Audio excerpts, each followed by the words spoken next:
Terima kasih pemirsa Metro TV Lampung masih bersama kami di Syariah Corner. Kita lanjutkan tausiah kita bersama Ustazah Alma Wadatul Fuadah.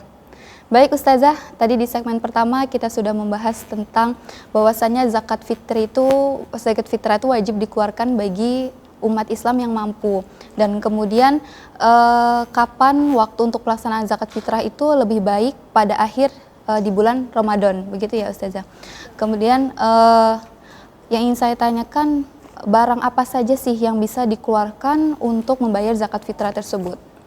Baik, pemirsa Metro TV Lampung yang insya Allah dirahmati Allah. Jadi barang yang harus kita keluarkan ketika zakat fitrah khususnya ya, ketika kita zakat fitrah kita wajib mengeluarkan barang pokok, bahan pokok. Seperti lazimnya nih, di Indonesia ini kita bahan pokoknya itu adalah beras. Jadi kita wajib nih mengeluarkan zakat fitrah berupa beras.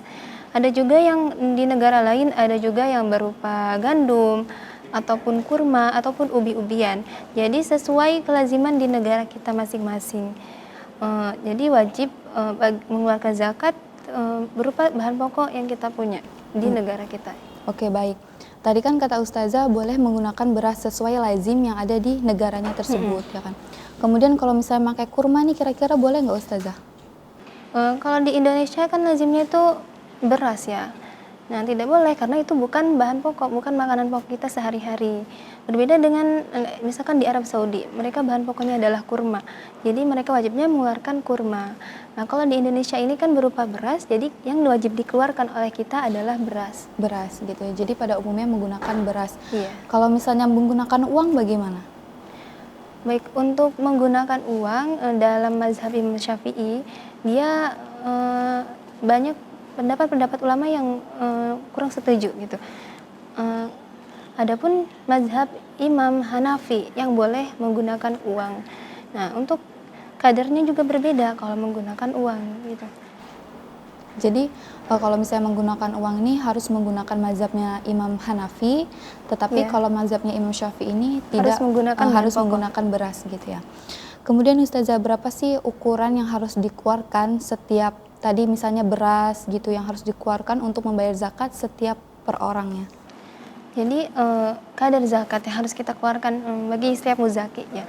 Orang yang mengeluarkan zakat itu adalah lazimnya itu kan kita banyak yang menganut mazhab Imam Syafi'i. Jadi lazimnya itu 2,8 kg atau setara dengan 2.800 gram.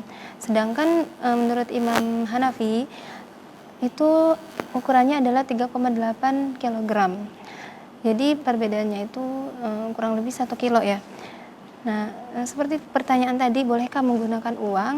Nah, kalau menggunakan uang itu kan bolehnya hanya mazhab Imam Syafi'i. Jadi misalkan kita hitung nih, kalau harga beras di Indonesia 1 kilonya 13.000, kita hitung kali 3,8, kurang lebih 49.000 ya. Jadi uang yang harus kita keluarkan untuk mengeluarkan zakat itu senilai 49.000 atau kita genapkan jadi 50.000. Dan juga kebanyakan nih warga Indonesia ya, terutama itu dia mau mengeluarkan zakat berupa uang, tapi ukuran mazhab Imam Syafi'i yaitu 2,8. Sedangkan yang diperbolehkan menggunakan uang itu adalah mazhab Imam Hanafi.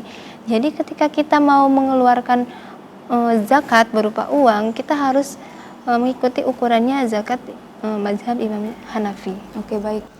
Jadi kalau misalnya ingin berzakat menggunakan uang itu harus mengikuti mazhabnya Imam Hanafi. Begitu ya Ustazah.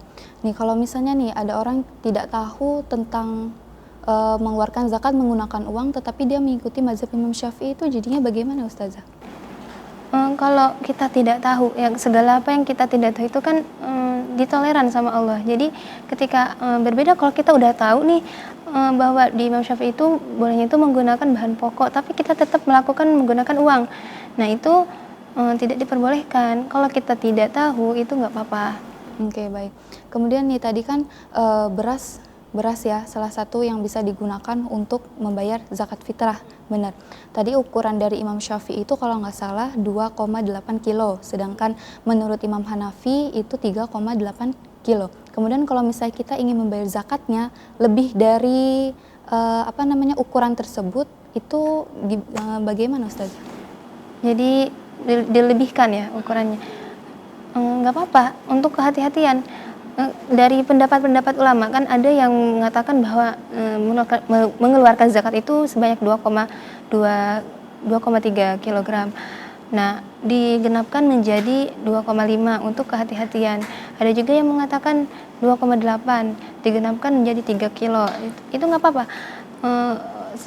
Tujuannya itu untuk kehati-hatian kita. Takutnya kalau lebih kan itu nggak apa-apa ya, kecuali kalau kurang, nah itu tidak diperbolehkan. Untuk mengeluarkan zakat itu lebih baik kita melebihkan kadar zakat tersebut. Oke, baik Ustazah.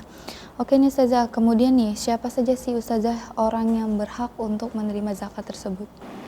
Baik, orang yang berhak untuk menerima zakat sebagaimana dalam Quran Surat At-Taubah ayat 60 disebutkan ada 8 golongan.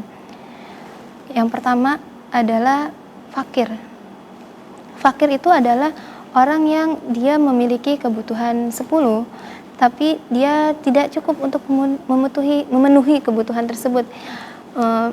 Misalkan dia hanya cukup memenuhi kebutuhan 5 saja. Dari 5 itu dia bagiin menjadi 10. Jadi serba kecukupan, bahkan untuk memenuhi kebutuhan aja dia sulitan gitu. Dan juga pekerjaannya itu serabutan, misalkan kadang kerja, kadang enggak. Kalau kerja cuma ada panggilan doang, seperti itu yang disebut dengan fakir.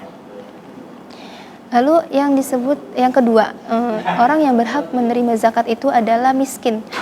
Orang miskin itu adalah orang yang dia memiliki kebutuhan 10, dia hanya cukup untuk memenuhi kebutuhan 10 tersebut. Jadi nggak kurang, nggak lebih, cukup gitu. Jadi untuk berzakat dia masih kurang untuk menyisihkan uangnya. Bahkan untuk kebutuhan sehari-hari aja dia cukup-cukupin. Itu yang disebut dengan miskin. Lalu yang ketiga adalah amil zakat. Amil zakat itu orang yang mengumpulkan dan membagikan zakat. Oke, baik. Jadi amil zakat itu adalah orang yang untuk mengumpulkan dan membagikan zakat. Kemudian nih Ustazah, kita lihat faktanya ya di masyarakat bahwasanya amil zakat ini mereka nih cuma hanya mengumumkan di masjid. Padahal kan tadi Ustazah bilang kalau misalnya amil zakat ini mereka harus mengambil, kemudian membagikan, ya kan?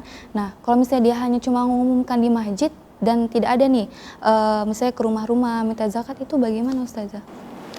Nah, sebenarnya itu dalam Islam itu orang amil itu, orang yang mengumpulkan zakat itu emang harus dia mengumpulkan seluruh zakat orang-orang di sekitar, lalu menyalurkan zakat tersebut. Jadi jangan hanya diumumin saja bahwa hari ini jam segini kita bakal pengumpulan zakat gitu. Jadi seorang amil itu nggak cuma ngumumin doang gitu.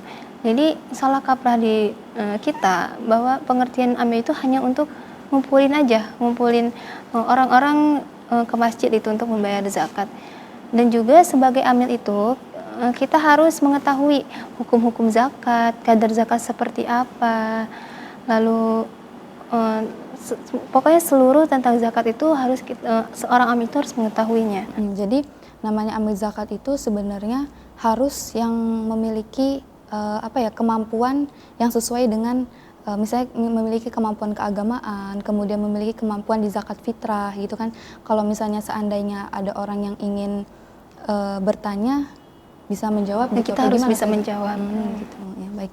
Kemudian ada apa lagi nih Ustazah selain itu, golongan orang yang berhak untuk menerima zakat?